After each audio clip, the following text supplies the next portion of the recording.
Good afternoon and welcome to this week's Internet Weather. This week I've kind of switched the slides a little bit, starting with the top 10 most source probing instead of other way around. The reason I will explain in a little bit while. Again, there are no surprises at least in the top 3 positions with the ranking. The way we show it is basically the port, what was its position last week, what is the change since the last week. In this scenario, the first one is 445, which we know about SMB, and it's very well known and very popular with most of the bad actors, followed by 23 for Telnet, and again followed by 22 for SSH, which are also heavily used by various botnets. 8291, 8728, these are also used by various IoT/Mirai type of botnets. 8080, TCP, they are known web as well as alternate HTTP ports.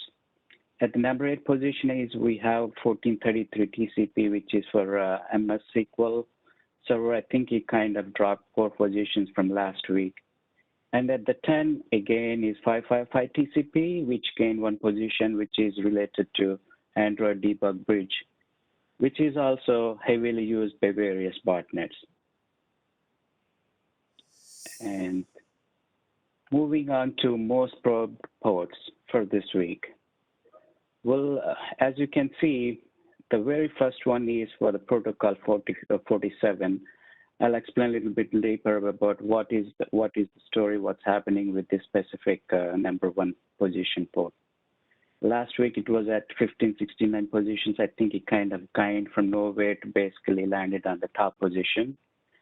And I will briefly touch base with other 2 ports at 2375 and 2376, which are at 7 and 9 positions. And I'll also explain why I want to touch base with those ports also. Okay, this is starting with how the graphing up based on our common backbone, how we are seeing the activity on this protocol 47. Basically, 0 is for what is the protocol, and this is in this scenario is 47, which typically stands for GRE. And as you can see, the only activity picked up in the last 2 days, last 2-3 days, from almost at the no activity to like high levels of activity occurring here. In this graph, what we are showing is with the timeline on the x-axis, and how much volume we are seeing on the y-axis. In this scenario, almost 800 million flows count per hour. So by looking at it, then we kind of pivoting on how many scanners we are seeing, in the sense, unique number of scanners seeing on the specific protocol in an hour. Again, the graph seems to be aligning with the volume we are seeing. There's also a huge increase in the scanning IPs happening on this protocol. I think at the peak, it's almost touched 4,000 source IPs in an hour, and slowly tapered after 1 day. But still, it's at I think somewhere around 1,500 to 1,600 source scanners per hour. So this is from one of the automated reports we generate based on algorithms, and by looking at some of the sources from that report, we kind of plotted how the geographical distribution of these sources. In this scenario, I think the report we picked up has about 2,400 source IPs. As you can see from this plot, this geographical IP map, basically most of them are concentrated in some of in North American region, little bit of South America, as well as some parts of Asia Pac, some parts of India, and basically Australian regions. Okay, what it is. That being said, let's see what are the salient features and how this protocol 47 is being used and which are known to us.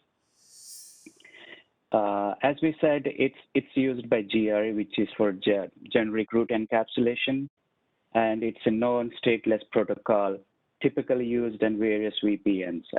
I believe it's been used heavily by Cisco, but other providers also use this specific protocol for their VPN networks. It is also as the name says, it can be used to encapsulate other protocols over IP4. For example, IPv6 tunneling. They can be used to tunnel over IPv4 by using the GRE protocol. One of the uses is the mitigated clean traffic. For example, a DDoS attack is happening. Some of these DDoS mitigation providers, what they do is once the scrub traffic will be there, they try to encapsulate via GRE protocol because that's what it meant for. I think it's easier to do in that way. What are the downsides? It's not uncommon. This specific protocol has been heavily abused for DDoS attacks. For example, I think a few years ago, they were one of the first ones to cause like large volumes of DDoS attacks without using any amplifications. I mean to say why we are saying without amplification is typically in amplification attacks, we kind of increase the volume of the attack. But in this scenario, without any amplification and reflection, one could able to, if you can find the right GRE message, you could be able to achieve that same levels of large volumes without doing any reflections. And the last point I would like to see is in some of the Mirai code, there were some provisions to support this. There is also, they have provisions to cause GRE-based attacks. For example, I think that there are two scenarios where they can do GRE IP flood or GRE Ethernet flood. I mean, instead of with others like UDP flooding, other accessing floods, but they do have provision for GRE IP. So that's some of the backstories and some information why it's been prevalent. That basically I want to bring it to the table, and it's also possible that because of recent attention on various VPN-related products as well as people trying to work from home, maybe this is one avenue they're trying to leverage. I just want to pause and get your comments or thoughts on this, Manny and Tony. Yeah, I mean, from my perspective, I mean, it's definitely interesting whenever you see a protocol being used like this that jumps up so quickly. You kind of wonder.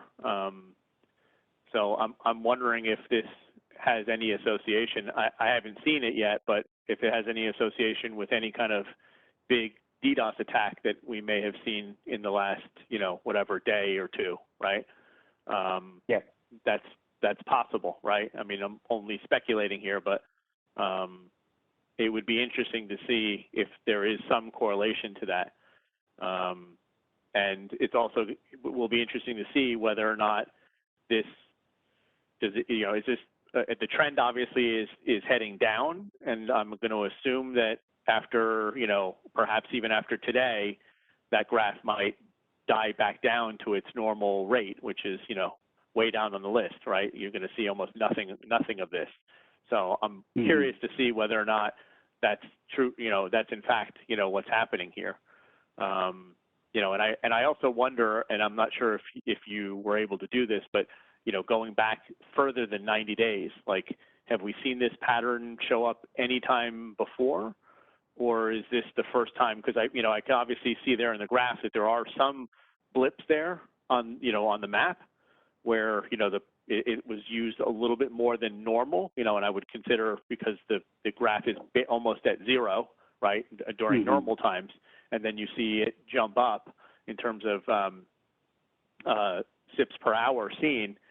So I'm wondering if if you go back, I don't know, if you go back a year, do you see this pattern show up anytime before? I don't remember us ever talking about this protocol, at least not not for a while. So I'm going to guess that perhaps this is a true anomaly. So it's going to be interesting to see if more can be researched as to what actually caused this. Yes, certainly we will do. But talking to one of the first points, one of the latest blips, I do take a look at that, but I think the little spikes at the time, it's more like a scanners, known scanners. They're coming, they did the scanning, right, and they went away. Yep. So yeah, certainly we can go beyond 90 days. That certainly will, I can go back and look back and give the updates about what we are seeing. But coming to this last comment you made, is it the first time we have seen? I think we have definitely seen some attacks on protocol, protocol 47 as well as in 41.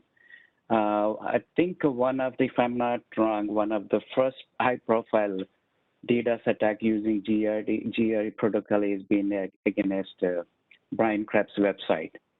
I believe that was the first time without using any amplification, they could able to hit, I think, almost 900 gigabits per second or something like that, some outrageous number at that time.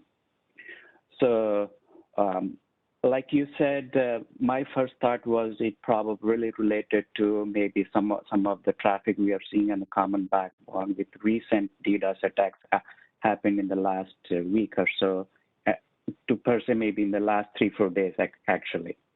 Probably that's a possibility, but at this point I couldn't able to substantiate and say confidently this is related to this traffic or not.